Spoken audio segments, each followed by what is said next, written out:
Hi guys, welcome back to my channel. Today I'm going to be talking about my top 10 health tips. And these 10 tips are things that I have started doing almost every day. These are easy things that you can incorporate into your lifestyle to help make you feel better, look better, and live a better life. So if you want to know what my top 10 health tips are, then please keep watching. So a very quick background on myself. I'm a nurse. If you didn't know that already, I've been a nurse for 4 years. And although I work in the medical field, I actually have a personal interest in the natural side of things. So you can say I've spent many hours, days, maybe even years reading articles, books, watching documentaries, and finding studies about different food or supplements or dietary changes that help you live an overall healthy and long lifestyle. So earlier this year I was diagnosed with an endocrine disorder, and I'm still going through the process and getting some testing done. So when I know more, I will maybe make a video or a blog post all about this. But for the time being, I've found some ways to help myself feel better every day, and some things that I was trying to better, or some things that I noticed I was suffering from, were anxiety, mood swings, irritability, acne. I had really bad acne from my teenage years into my early adult years. Also feeling really tired and often feeling like a brain fog. So these are the things that I try to do now every day that have made me feel so much better. And I have to say, on the days that I do these things, I feel great. And on the days that I don't do these things or I skip them, I feel like So of course, before we get started, I just have to put in my little disclaimer that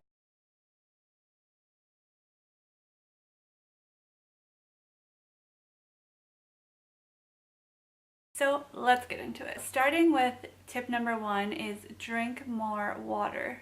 So I'm sure you've heard this many times. I know that it was something that was said to me growing up my whole life, but I never really started taking it seriously until the past year or 2 years, and I started actually tracking my water intake. And I think it's very important to note that soda, milk, and juice does not count as your water intake, although a lot of websites or dietitians may recommend this. I get actually very angry when I hear this advice, because when you drink liquids that contain sugar or caffeine, such as juice and soda, your body actually has to use more water to get rid of these things. Water counts as water, and the only other thing that I count towards my intake is herbal tea that don't contain caffeine. So obviously water is super important for your body. It helps your body with digestion, it helps with detoxification, it helps protect your joints and your organs, among many other things. And a quick way that I calculate how much water I should have a day is I multiply 2/3 of my body weight. So for instance, I weigh about 125 pounds, so I multiply that by 2/3, and whatever number I get is how many ounces I should drink.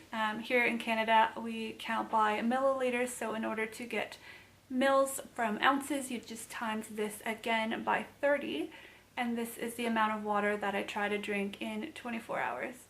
I have to say, this has made the biggest difference in my skin, and on the days that I don't meet my water intake, I definitely notice a little breakout on my head or cheeks.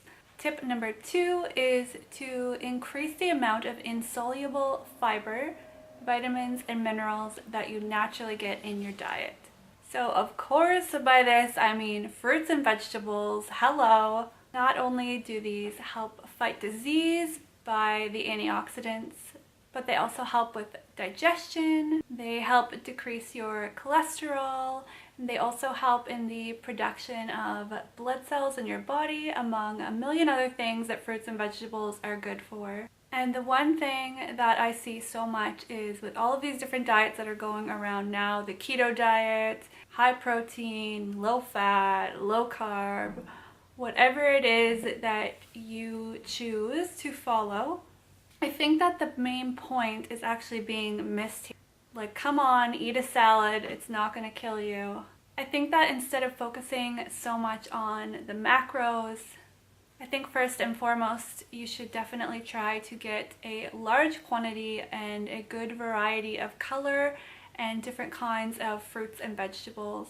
So my rule of thumb is on my plate, I try to cut it into these portions, and I try to fill half of my plate with fresh or cooked vegetables or fruit, and then after that I focus on filling the rest of my plate with protein or carbs or both. I think that with these very heavy protein diets, a lot of people are moving away from veggies and fruits, which I think is actually very bad for our bodies, especially our digestion. Heavy meat protein actually sits in our bellies and our colon for up to a few days, which you can imagine what that might be like after a few days.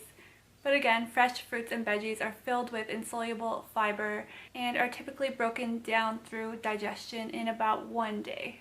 Which, since we are already talking about digestion, brings me into my third tip, which is aiming to have at least 1 bowel movement per day.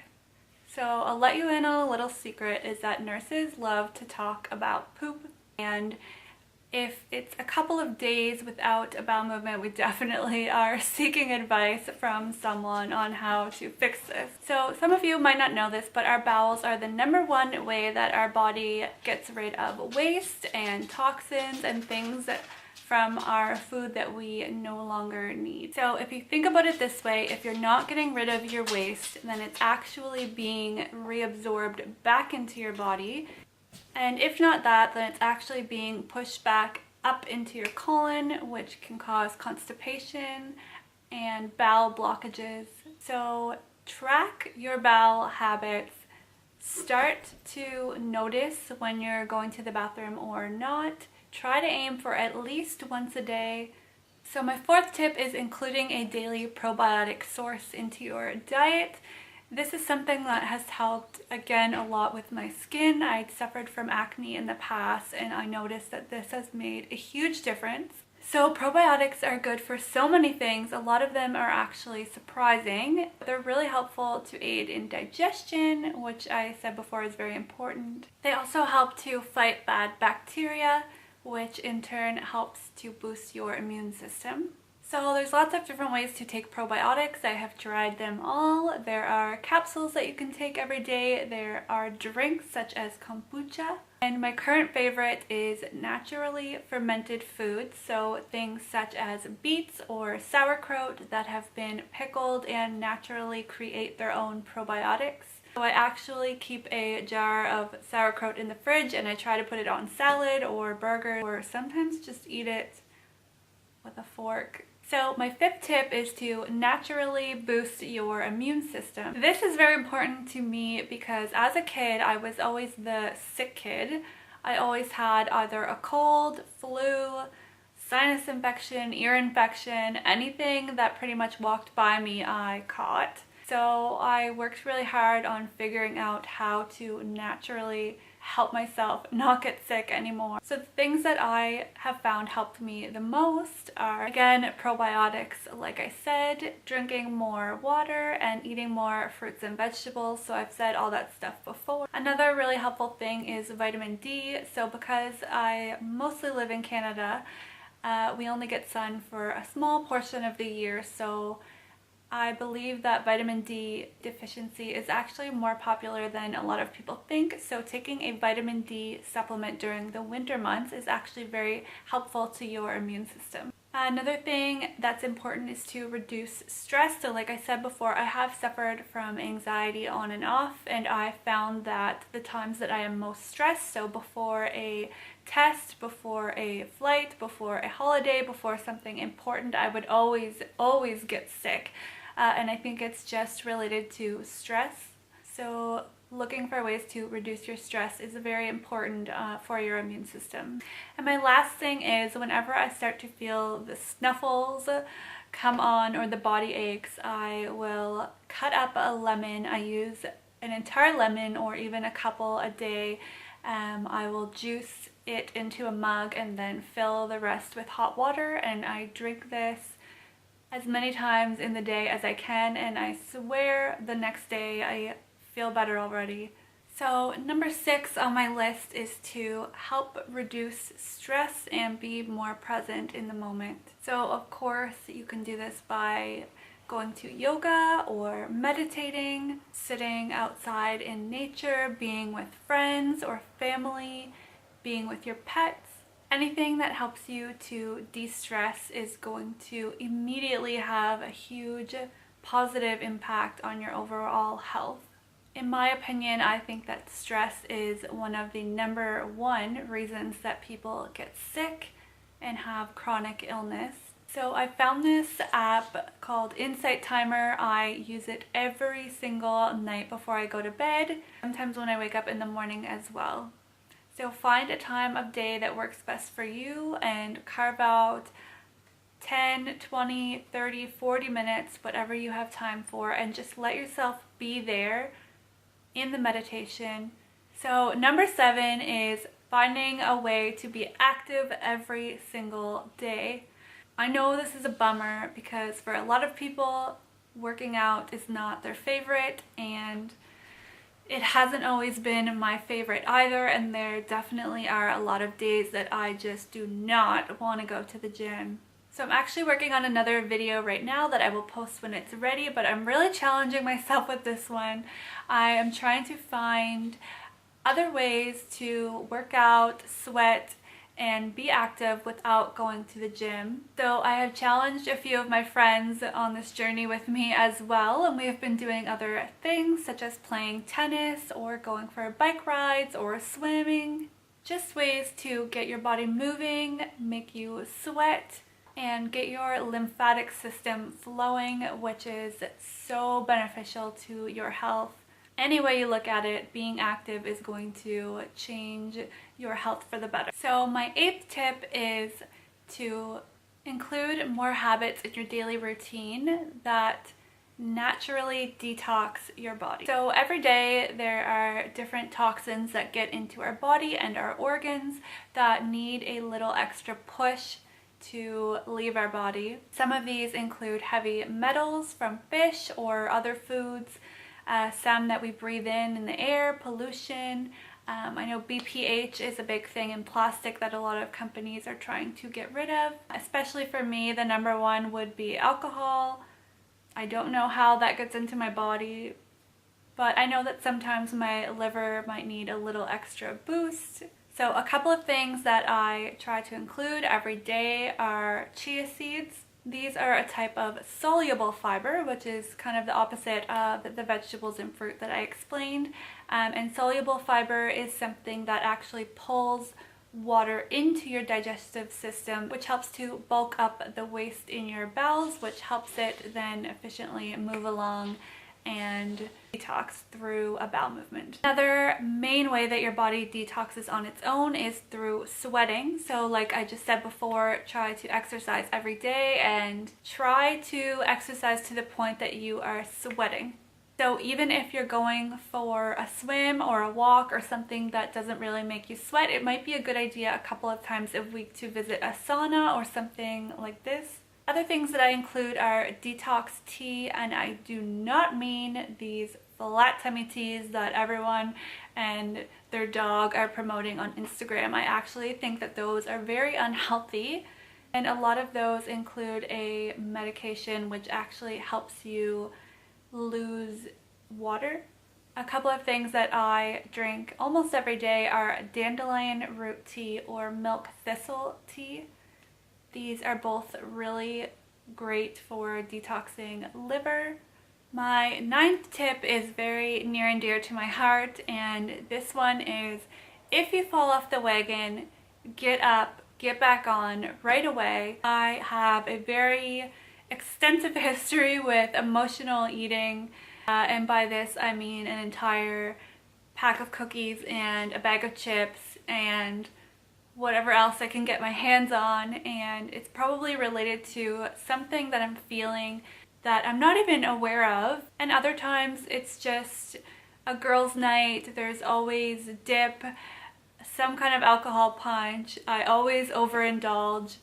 And something that I always hear my mom saying, which we laugh about together, is, well, diet starts again Monday. Who doesn't say that? So I know you can relate when you feel like you've fallen off the wagon and had a lot of indulgence and treats or alcohol, whatever it is that you like to indulge in. It's very easy to then say, well, I'm already this far, I might as well keep going. And so something that I have done recently that has helped me so much is, instead of trying to stop myself from overindulging, is actually changing the way that I think about it after. Okay, I've eaten this, and that food and alcohol that I had is going to challenge my body to work really hard to get rid of it. So there are actually studies that prove that having cheat meals actually help to boost your metabolism and increase weight loss. And this actually tells your body to wake up, there's something in here that doesn't belong, we need to work really hard to get it out. So after your night out or whatever, get up the next day and provide your body with really healthy fuel. So my favorite way of doing this is waking up, having a green smoothie, drinking lots of water, and doing something to get my body moving. And tip number 10, or the most important tip and takeaway message of this video, is listen to your body. So over the last few years, I have really become more and more in tune with my body. And what I mean by this is listening to subtle signs that your body is saying, hey, I don't like what you're doing. Or maybe it says, hey, I love what you're doing and I feel really great right now. So do whatever you need to do to track these little signs. Maybe start a journal. Notice for ways that your body is telling you it's not happy, such as bloating, cramping, acne, skin rashes, sugar or other food cravings, weight gain, tiredness, poor sleep patterns, more anxiety, or anything different that you notice about your body that does not feel good. Ways to notice that your body is really happy and is telling you you're doing a good job are things like feeling very clear or not having any what I call brain fog. Maybe some weight loss, maybe you're not bloated for the day, maybe your skin starts to clear up, you're sleeping better at night, you're feeling generally well and more like yourself. And so my final words for this video are that, remember, life is all about balance, but just remember that you're only given one body, and although the body is very talented at working around its environment, I do have to say that if you continue to mistreat your body and expose it to triggers over and over, I think that eventually you'll notice things will start to go downhill. I don't think that you're ever too young or too old to take control of your health and start doing a few things every day that paints a better picture for your overall health. And as always, if you found this video was helpful, please give it a big thumbs up. Also, if you want to see more videos like this, please subscribe down below. Also, the entire blog post about these 10 tips will be linked down below, so please check that out, and thank you so much for watching.